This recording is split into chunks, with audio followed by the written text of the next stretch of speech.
උඹේ තාත්තා උඹට නම් ලොකු ඇති. ඒත් අපිට නම් ලොකු නෑ බං. ඔව් බං. උඹ කොහොම පොල් කඩන එකගේ පුතා. උඹේ කමතක් කරන්න එපා. අපේ ගෙදර පොල් ටික කඩා ගන්න ඕනේ. වත් එකස් ඔක්කොගෙම පොල් හැදිලා බං. උඹ දන්න කවුරුත් නැද්ද බං පොල් ටික කඩා ගන්න? ඇයි බං අර ආදිගේ තාත්තා ඉන්නේ? පොරට කිව්ව නම් කඩලා දෙයි.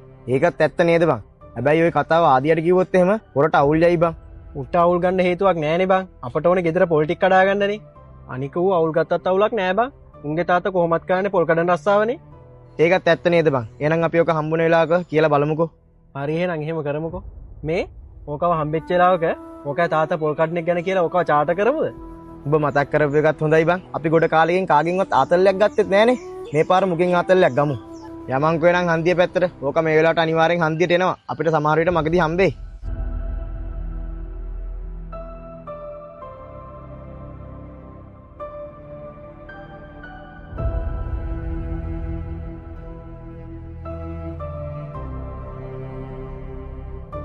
උඹ හම්බෙන්නම තමා බං හිටියේ. අපි හිතුවම අනිවාර්යෙන් හන්දිය පැත්තට එයි කියලා. ඇයි බං උඹ මාව හම්බෙන්න හිටියේ? උඹට මොකක් හරි හදිසියක්ද? එහෙම විශේෂයක් නෑ බං. මුංගේ ගෙදර පොල් ටික කඩා ගන්න. උඹලා තාත්තා කොහොම පොල් කඩනගෙන කරන්නේ? තාත්තට කියලා පොල් ටික කඩා ගන්න පුළුවන් නේද? ආපෝ පුළුවන් බං. තාත්තට කිව්වොත් එයා අනිවාර්යෙන්ම කල්ලා දෙයි. ඒක නෙමෙයි මලා. උඹලා ගෙදර පොල් ගස් කීයක් විතර තියෙද? තාත්තට උදේ දෙන්න කියන්න ඕනේ හවසද? තාත්තට උදේ මෙන්න කියන් පොල් ගස් දෙක තුනක් නම් තියෙනවා. ඒක නෙමෙයි. තාත්තා එක පොල් ගහකට කීයක් ගන්නවද බං? සල්ලි නම් ගන්න එකක් නෑ බං තාත්තා. ඔබ මගේ යාළුවානේ. ඉතින් කොහොමද තාත්තා උඹෙන් සල්ලි ගන්නෙ? මං කොහොමත් එක එකාගෙන් පින්නට වැඩ කරගන්නේ නෑ. මං කොහොමත් සල්ලි දෙනවා. උඹලා තාත්තෙන් අහලා කියපන් එක ගහකට කීයක් ගන්නවද කියලා. ඔබ මට ඔහොම කියනවා ඇත්තේ අපේ තාත්තා පොල් කඩන නිසානේ. ඒක මට කිව්වට කමක් නෑ. අපේ තාත්තට එහෙම ඔහොම කියන්න එපා බං. ඔබ තාත්තට ඔහොම කතා කරොත් අපේ තාත්තට ගොඩක් දුක හිතෙයි බං. මොකද එයා උඹටයි මටයි දෙන්නටම සැලකුවේ එකම විදියට. තාත්තා මුට කොහොම සැලකුවත් උඹලා තාත්තා කරන්නේ පොල් කඩන එකනේ. ඒකයි අපි උඹට මේ කියන්නේ.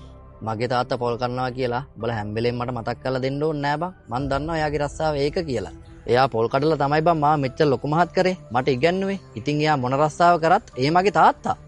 උඹේ තාත්තා උඹට නම් ලොකු ඇති. ඒත් අපිට නම් ලොකු නෑ බං. ඔව් බං. උඹ කොහොම පොල් කඩන එකගේ පුතා. උඹේ කමතක් කරන්න එපා. මූත් එක කතා කරලා තේරුමක් නෑ. මෙන්න මෙහෙ වරෙන් බං අපි යන්න. ආදී උඹ තනියෙන් මෙතෙන්ට එලා මොකද කරන්නේ? උඹ මොකක් කරේ අවුලකද ඉන්නේ? උඹ දන්නවනේ උෂාන් අපේ තාත්තා පොල් කඩන්නේ කියලා. ඉතින් ඒ ගැන මතක් කර කර මගේ යාළුවෝ මාවම චාටර් කරද්දි මට මාර දුකයි බං. පොල් කඩන එකත් රස්සාවන්නේ බං. ඉතින් උඹලගේ තාත්තා පොල් කැඩුවයි කියලා කාටවත් ප්‍රශ්නයක් නෑනේ.